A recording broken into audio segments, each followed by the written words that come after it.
I get the whole concept that dating is difficult. It's really hard. And I think what makes it even harder is that when you go out there dating, whether it's on a dating app or in person, what you're going to find is a lot of people came from a lot of different homes than you did. This makes the communication interesting. It also makes it even more frustrating when the person that you fall in love with wasn't raised by a caring parent. Sometimes when parents are raising their children, they drag their own issues into the mix. They abandon their children. They make them feel neglected. They make their child feel worthless. And if your child grew up in that and you fall in love with this person, then this person is going to make incredible demands on you. So much so that you may begin feeling like their therapist instead of their partner. Now, this is a really murky place to be because basically you should be their partner. You should not feel like their therapist. And if you do begin feeling like that, that's a red flag. Like, okay, we got to figure this out. The first thing I'm going to do is I'm going to suggest that you talk to them about the way they were raised and maybe even encourage them to discuss this more with other people. If it's bad enough, they can talk to a therapist at this time, but the most important thing is you pay attention to it and you're aware of it so that you can point it out, because many times when people grow up in chaotic homes, they don't think of pulling their parents and their family's baggage into their relationship and they're totally blind to it.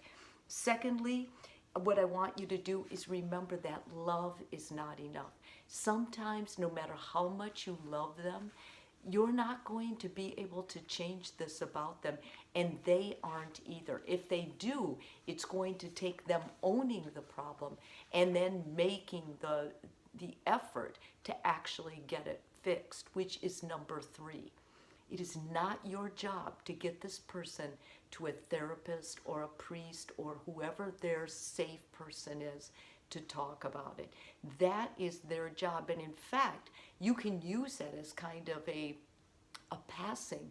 Like if they're willing to put the effort into that, then you can be supportive and say, well, if your priest or your therapist tells you something I can do that will help, then please pass it on to me because I will work with you. You can be their team member on this. Even when you're dating, you can be a support person rather than an enabler. And thirdly, playing the role of their therapist is going to destroy your sex life. They're no longer going to desire you, but even more important is you're not going to desire them. Because when someone is putting such a heavy emotional load on you, it's really hard to see them as an equal. It's hard to get excited about them. You start feeling like you're their therapist or their teacher instead of their partner. And it just destroys that whole idea of couples communicating and working together to solve issues.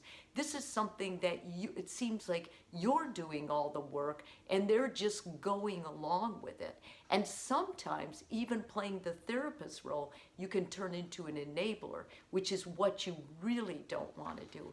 And lastly, I think perhaps the most is important is that you sit down with your partner and you go through the list of issues. I mean, does your partner have abandonment issues? Are they always jealous? Do they have an anger management issue? Do they have an issue with you talking to anybody? Are they secret? Do they feel like they like to keep secrets? Do they gossip behind your back? Depending on the problem, you can decide together, is this something we can handle, or is this something really severe that I can't? I encourage you at this point, both you and your partner, to focus on what's going to be best for your individual needs. I mean, especially if you're in this dating and you aren't too committed to each other, it's important that you decide now, we could try this again in a year, or give each other a year to go to therapy or do the things we need to do to be our best version of ourselves, but I just can't handle it now. And when you say that, do not feel guilt. You are doing the discipline of taking care of yourself.